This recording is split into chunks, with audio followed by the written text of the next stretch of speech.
right, folks, I managed to catch up with Claudio Piazza Musso, who is the owner of RDSA.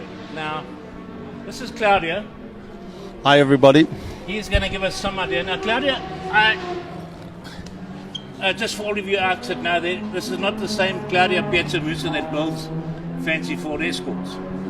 He runs and drives racing drives. That's Paolo Piazza Musso, my brother, and that's Piazza Motorsport. Okay. Now, you're running RDSA. Give us some idea. What is RDSA about and why?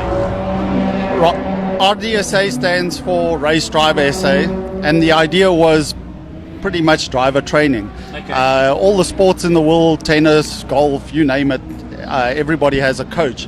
Then you come to motor racing, and for some weird reason, everybody's an expert and everybody doesn't need a coach. So we're trying to change that mindset. I go to the track with various karters, single-seater drivers. I've helped also like Lawrence van Rensburg in the rallying.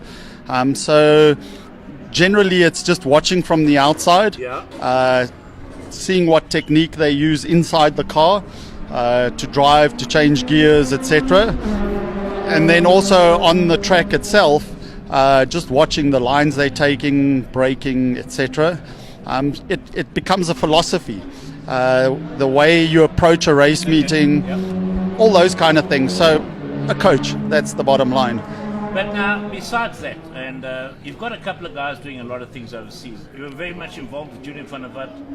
I believe you're involved with David Perel, but you can correct me on that if I'm wrong. Yes, you're right. David Perel started with me in karting, and then eventually we progressed David into Formula VW. He did quite a few races here in South Africa, and then he had to keep stopping his racing because of money, and then eventually he came back and decided he wanted to become a GT driver. So I introduced him to Alan MacDonald in England. That's right, yeah. And Alan MacDonald has obviously connections in overseas with GT teams, etc. Sure. So he started off in the Italian championship with a Lamborghini. So yes, still in touch with David. Sometimes I get phone calls, messages, questions on what to do on certain things. So I'm still helping him.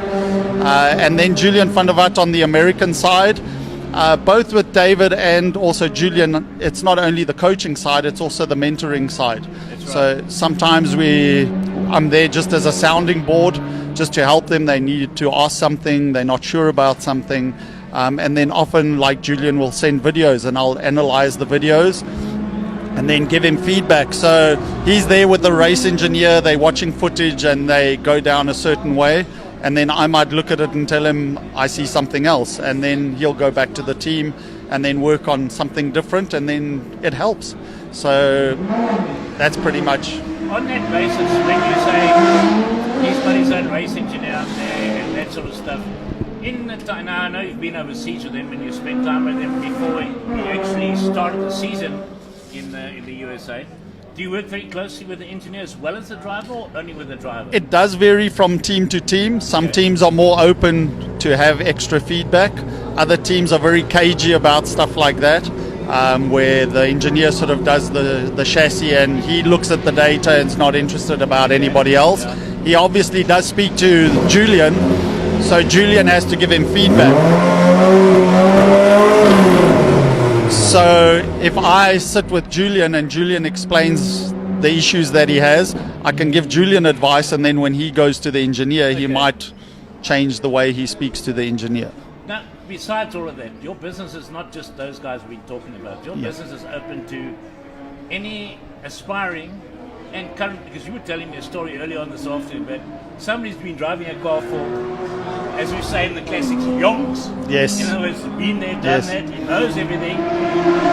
And he came to you and you showed him a couple of things and suddenly found out he can make a car go faster without modifying the car. What happens is after years and years of doing it, you feel that you know what you're doing. Right. But you can get into a rut of doing the same repetition and it might not be correct.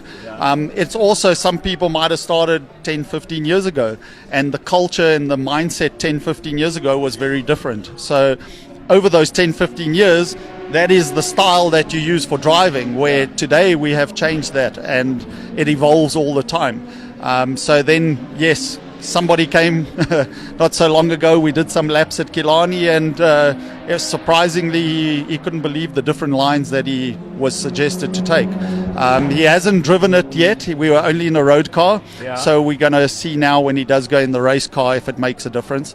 And it surprises a lot of people that it can make a difference.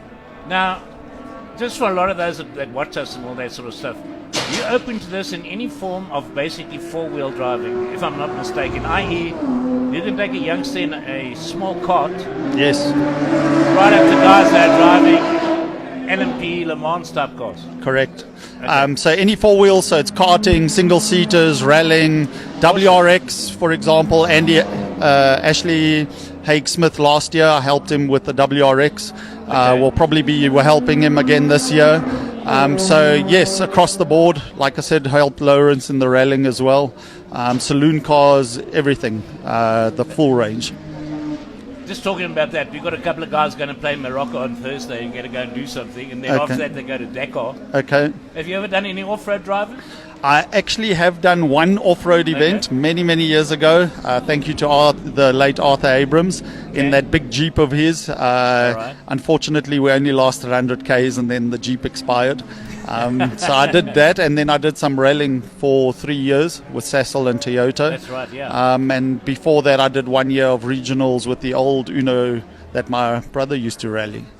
So not only do you have the racing experience, not only do you have car preparation experience, not only do you have a life in motorsport experience which you can pass on to drivers, but you can sit down and actually, if I'm getting it correct, you can help them analyze to improve their performance in a car.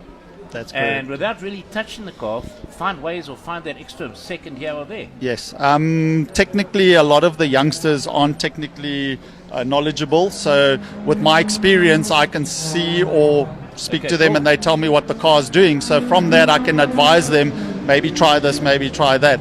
And the idea is that over time, they start understanding how the car works as well. Because that's very important, coming and giving an engineer feedback and telling him where the problem is always helps to go faster. Claudio, thank you very much for your time.